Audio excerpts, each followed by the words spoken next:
Cyber തട്ടിപ്പിൻ്റെ phone ഭീഷണി വ്യാപകമായി വർദ്ധിച്ചു വരികയാണ്. ഉന്നത ഉദ്യോഗസ്ഥൻ്റെ യൂണിഫോം ധരിച്ചിട്ടുള്ള ചിത്രമായിരിക്കും വാട്സപ്പിൽ കൂടി നിങ്ങൾക്ക് കോൾ വരുന്നത്. ആ അനുഭവമാണ് കളമശ്ശേരി സ്വദേശി അബൂബക്കർ ന്യൂസ് 94മായി പങ്കുവെക്കുന്നത്. ഏത് രീതിയിലായിരുന്നു കോൾ വരുന്നത്? അതായത് കഴിഞ്ഞ ഒരാഴ്ചക്ക് മുമ്പ് ഒരു ഹിന്ദി സംസാരിക്കുന്ന ഒരാൾ ഇങ്ങനെ വാട്സപ്പിലൂടെ ഒരു കോൾ വിളിക്കാനുണ്ടായത്.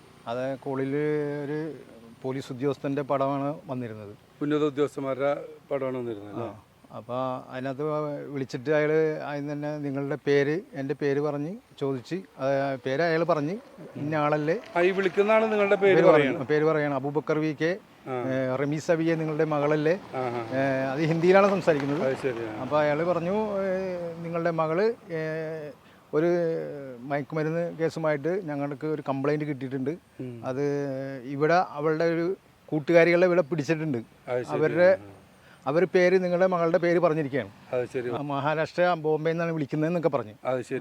പിന്നെ അത് കഴിഞ്ഞിട്ട് പുരുഷനാണ് വിളിച്ചത്. അത് കഴിഞ്ഞ് പിന്നെ ഞാൻ ചോദിച്ചു നിങ്ങൾ ആരാന്ന് ചോദിച്ചു കഴിഞ്ഞപ്പോൾ അയാൾ വേറെ ഒന്നും സംസാരിച്ചില്ല, പെട്ടെന്ന് ഫോൺ കട്ടാക്കി. അപ്പോൾ മോള് പുറത്ത് പഠിക്കുന്നുണ്ടോ? ഇല്ല, മോള് പുറത്ത് പഠിക്കുന്നില്ല, ഇവിടെ തന്നെ പഠിക്കുന്നത്. അപ്പോൾ ഈ നമ്പറുകൾ എങ്ങനെയായിരിക്കും? അത് എങ്ങനെ കിട്ടിയതെന്ന് ഞങ്ങൾക്കറിയില്ല. അത് ഏതെങ്കിലും വെബ്സൈറ്റിൽ കൂടെ ആയിരിക്കും ചിലപ്പോൾ കിട്ടാൻ സാധ്യത. മൊബൈൽ ഇന്റർനെറ്റ് കോൾ വഴിയാണെന്ന്, അല്ലെങ്കിൽ വാട്സപ്പിൽ സാധാരണ കോൾ വഴിയാണ്? വാട്സപ്പ് കോൾ വഴിയാണ് വന്നത്. അല്ല, ആ കോൾ തിരിച്ചു വിളിക്കാന്ന് ചെയ്തായിരുന്നു? തിരിച്ചു വിളിച്ചില്ല, വിളിക്കാന്നില്ല. തട്ടിപ്പാണെന്ന് എനിക്ക് അപ്പോൾ തന്നെ മനസ്സിലായി. അപ്പോൾ ഇങ്ങനെ പറയുമ്പോൾ തന്നെ മോള് അടുത്തുണ്ടായിരുന്ന? ഇല്ല, മോള് അടുത്തുണ്ടായില്ല. ഞാൻ അവള് കോളേജിൽ പോയിരിക്കുന്നു. അത് ശരി. അവള് കേരളത്തിൽ തന്നെയാണ് പഠിക്കുന്നത്? കേരളത്തിൽ തന്നെയാണ്, ഇവിടെ തന്നെ പഠിക്കുന്നത്. കളമശ്ശേരി തന്നെയാണ് പഠിക്കുന്നത്? കളമശ്ശേരി ഇവിടെ കോലഞ്ചേരിയിലാണ് പഠിക്കുന്നത്. അപ്പോൾ അവർക്ക് മനസ്സിലായപ്പോൾ ഇയാളുടെ അടുത്ത് ഉടായ്പ നടക്കില്ല എന്ന് പറഞ്ഞപ്പോൾ അവർ സ്വയം കട്ട് ചെയ്ത് പോയി. അങ്ങനെ പോയി. അപ്പോൾ ഇതുപോലെ ഒരുപാട് ആൾക്കാർക്ക് ഇതുപോലെ അനുഭവം വന്നിട്ടുണ്ടാവില്ലേ?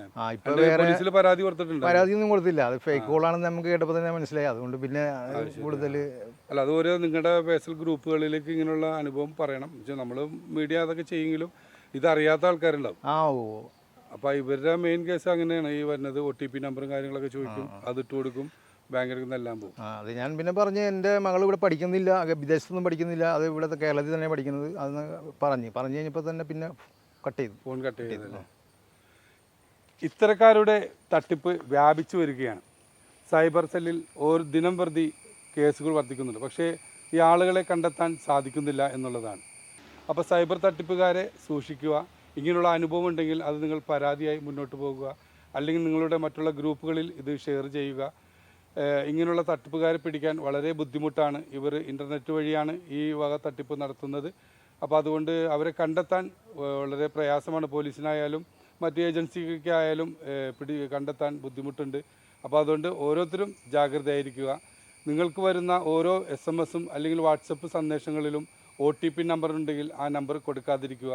നിങ്ങളുടെ ബാങ്കുമായി ബന്ധപ്പെട്ടുള്ള കാര്യങ്ങൾ നിങ്ങൾ ബാങ്കിൽ തന്നെ നേരിട്ട് പോയി അന്വേഷിച്ച് കാര്യങ്ങൾ ഉറപ്പുവരുത്തുക. അല്ലെങ്കിൽ ഇതുപോലുള്ള തട്ടിപ്പുകളിൽ ഇരയാവേണ്ടി വരും.